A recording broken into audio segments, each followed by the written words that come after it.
Bismillahirrahmanirrahim. Assalamu alaikum, dear students. Today's topic is ionic radius. Radius के spelling यहाँ पे देखिए, आप इस बुक में मिस्टेकनली लिखे हुए हैं. दिस इज आयोनिक रेडियाई और आयोनिक रेडियस. ठीक है, आज का हमारा टॉपिक आयोनिक रेडियस है. Ionic radius of an ion is the radius of the ion while considering it to be spherical in shape. यानी आयन का जो रेडियस है वो, अगर हम आयन को स्फेरिकल शेप में कंसिडर करें तो वही सेंटर से लेकर आउटर मोस्ट शेल तक का डिस्टेंस है. The ionic radii of some ion picometer are given in table, वो जो हमने पहले कल टेबल देखा था. The ionic radius of cation is smaller than the atomic radius of the element from which it is derived. पहले हमने इस लाइन को अंडरस्टैंड करना है कि जो आयोनिक रेडियस है कैटाइन का. अब आपको पता है ions, they are of two types, cations and anions. ठीक है, आपको ये भी पता है कि कैटाइंस कब बनते हैं, जब एटम इलेक्ट्रॉन लॉस करता है, और एनाइन कब बनते हैं, जब एटम इलेक्ट्रॉन गेन करता है. तो जब आयोनिक रेडियस है, ठीक है, कैटाइन का, ठीक, that is smaller than the atomic radius of the element from which it is drive. ठीक है, और इसी तरह एनाइन का जो रेडियस है वो अपने करस्पॉन्डिंग एटम से ज़्यादा होता है. फॉर एग्जाम्पल हम देख लेते हैं sodium, the radius of sodium atom that reduces from 186 picometer to 95 picometer after conversion into Na positive ion. ठीक है, इसके लिए हम व्हाइट बोर्ड की हेल्प लेते हैं, ताकि पहले भी वैसे मैंने आपको चैप्टर नंबर 1 में ये लेयर समझाया था, लेकिन चले थोड़ा बहुत जो है हम इसको फिर रिवाइज करते हैं. कि हमने देखा कि सोडियम जो है, ठीक है, sodium S, you know that sodium के, अगर हम ये सोडियम का न्यूक्लियस लेते हैं, ठीक है, और फिर उसके बाद सोडियम के ये आपके पास आ गए ऑर्बिट्स, वननेस. ठीक है, उसके बाद this is 2s, second shell जिसमें 2s और 2p आ गए. And then we are having third shell, इसमें हमारे पास एक इलेक्ट्रॉन है. अब जो एक इलेक्ट्रॉन सोडियम के आखिरी शेल में मौजूद है, ठीक है, अगर ये एक इलेक्ट्रॉन सोडियम लॉस करता है, ठीक है, एंड यू नो डैट के सोडियम के पास आखिरी शेल में एक इलेक्ट्रॉन है, because it has electronic configuration 1s2, 2s2, 2p6 and 3s1. ठीक है, according to the rules it will lose its one electron. जब ये एक इलेक्ट्रॉन लॉस करेगा it will go into cation.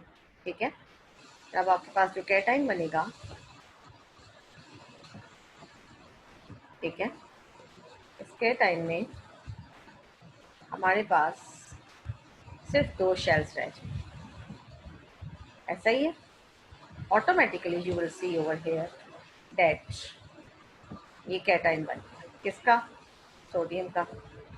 तो सोडियम के इस कैटाइन में हमारे पास जो साइज ऑफ एट एटम है वो ऑटोमेटिकली रिड्यूस हो चुका है. यानी size of cation is smaller than it's parent atom. ठीक है, इसी तरह अगर हम बात करते हैं एनाइन, ये आपको क्लियर हो गया. नेक्स्ट एनाइन, फॉर एग्जाम्पल दी हुई आपकी बुक में क्लोरीन की, हम क्लोरीन को ही लेते हैं. For example in case of chlorine, this is nucleus. Now as chlorine has 17 electron, पहला शेल, फिर second shell, and then it will have third shell as well. ठीक है, और आखिरी शेल में इसके हमारे पास टोटल 7 इलेक्ट्रॉन्स है. 1, 2, 3, 4, 5,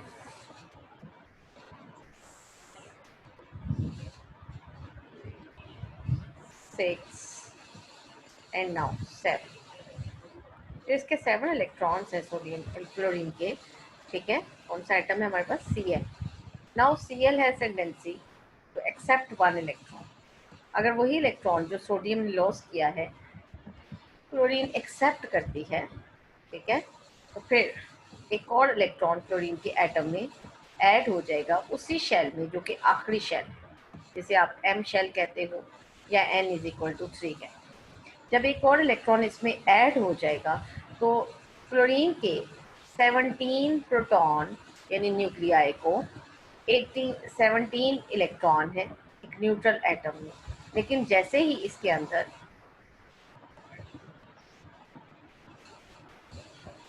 एक और इलेक्ट्रॉन ऐड होगा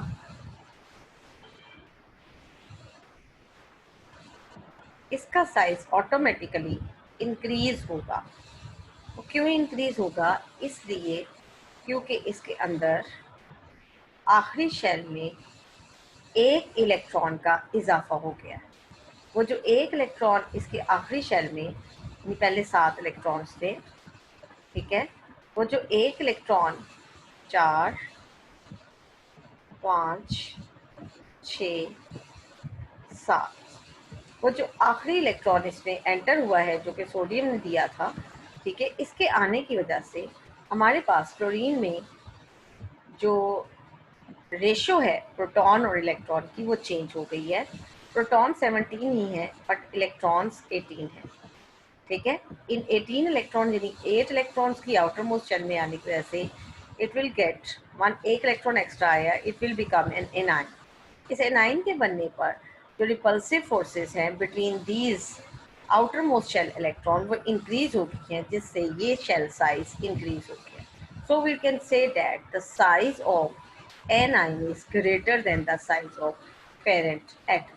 और ये हमने देखा है कि यहाँ पर हमारे पास जो बुक है उसमें इसकी वैल्यूज भी लिखी हैं कि the size of the ionic radius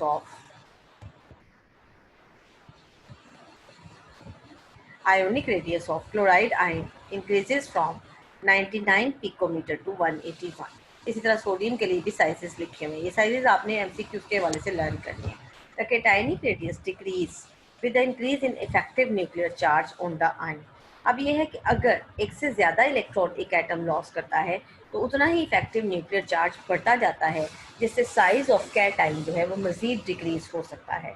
the decrease in radius is larger, यानी साइज मैग्नीशियम का और छोटा हो जाएगा जब ये 2 इलेक्ट्रॉन लॉस करता है, और इसी तरह एल्यूमिनियम का साइज और छोटा हो जाएगा जब ये 3 इलेक्ट्रॉन लॉस करेंगे। This is due to the reason with the successive loss of electron the nuclear charge attracts the remaining electron with the greater force. यानी जितना ज़्यादा पॉजिटिव चार्ज बढ़ता जाएगा और नेगेटिव चार्ज कम होता जाएगा तो साइज शेल साइज डिक्रीज होता जाएगा। आप लोग मैग्नीशियम से 2 इलेक्ट्रॉन रिमूव करके और एल्यूमिनियम से 3 इलेक्ट्रॉन रिमूव करके देख सकते हैं, ठीक है। Now the increase in size of anion is due to increase in the electron repulsion because of the increase in valence shell electron, जैसे कि मैंने अभी आपको क्लोरीन के केस में बताया। Greater the amount of negative charge in an atom, greater the size of ion। यानी अगर -2 -3 चार्ज आ जाता है तो फिर साइज ऑफ anion बढ़ जाएगा, ठीक है। फर्दर हम देखते हैं कि जो हमारे पास आयोनिक रेडियस है उसका वेरिएशन क्या है पीरियोडिक टेबल में। पीरियोडिक टेबल में वैसा ही ट्रेंड है इसका जो कि एटॉमिक रेडियाई का है, यानी increase from top to bottom and decrease from left to right in the periodic table. But keep in mind that ionic radius for metal is for positive ions and for elements of group 5A to 7A are negative ions. Let us consider the positive and negative ions which are held together by electrostatic force of attraction in a crystal lattice। Suppose करें कि आप जैसे sodium ion और chloride ion अभी बने थे, अगर ये सोडियम आयन है और ये क्लोराइड आयन एक मालिक्यूल में या एक कंपाउंड में इकट्ठे हुए हैं, तो सोडियम आयन का ये साइज है और क्लोराइड आयन का ये साइज है।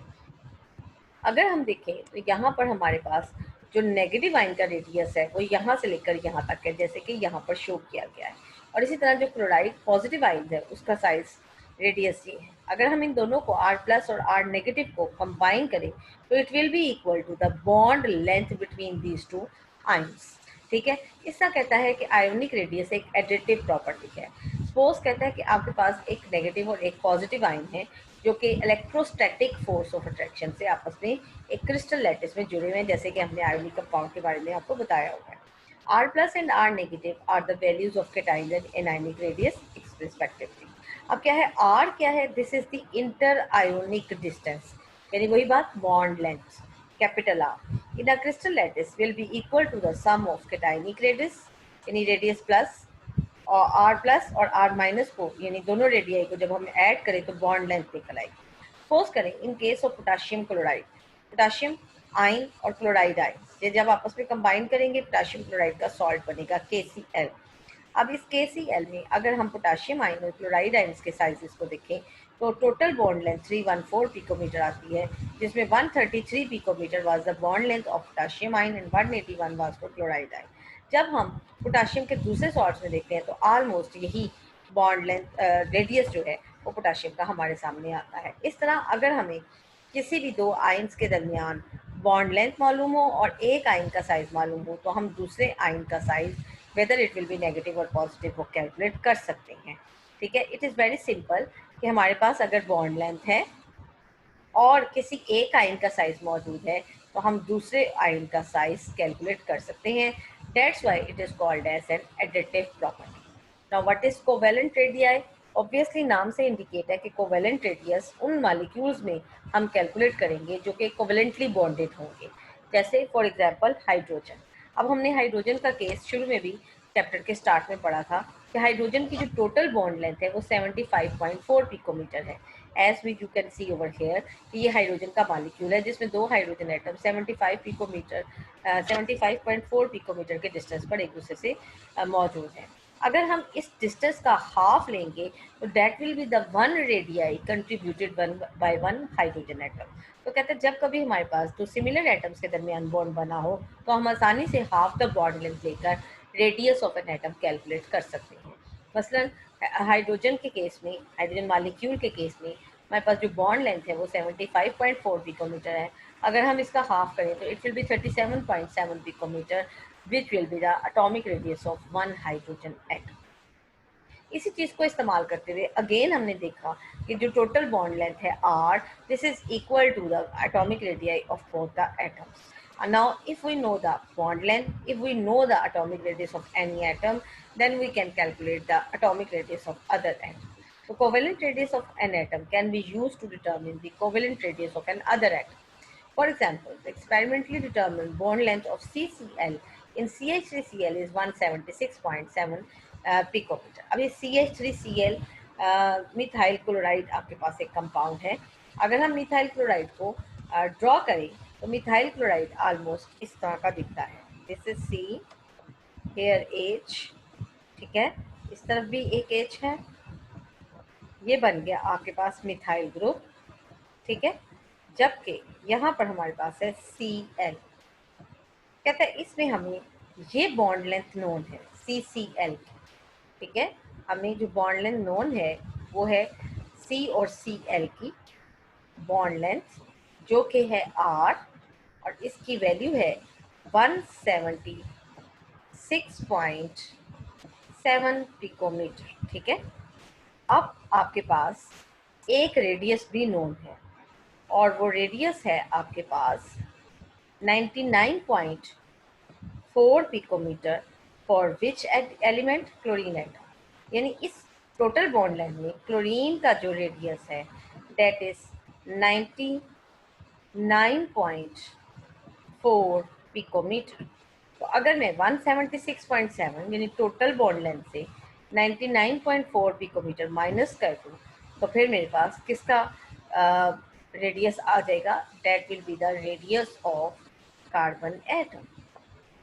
लाइक हियर 176 में से अगर हम 99.4 माइनस करते हैं तो 77.3 picometer will be the atomic radius of carbon atom. So it is again an additive property और इसके भी वही ट्रेंड है कोवेलेंट रेडियस के जो कि पीरियोडिक टेबल में एटॉमिक रेडियस के ट्रेंड हैं।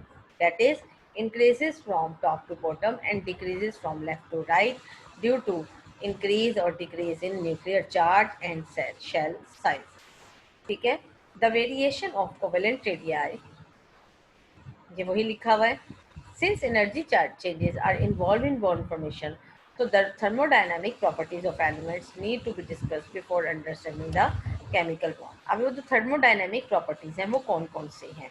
These are the thermodynamic properties जो कि हम next topic next lecture में सीखेंगे। That will be ionization energy, electron affinity and electronegativity, जो कि thermodynamics यानी कि energies, bond energies से रिलेटेड हैं कि how much energies are involve in any bond formation, क्योंकि हमारा जो टॉपिक है, हमारा जो चैप्टर है, that is about chemical bonding. आज के लिए इतना ही काफ़ी है। Thank you.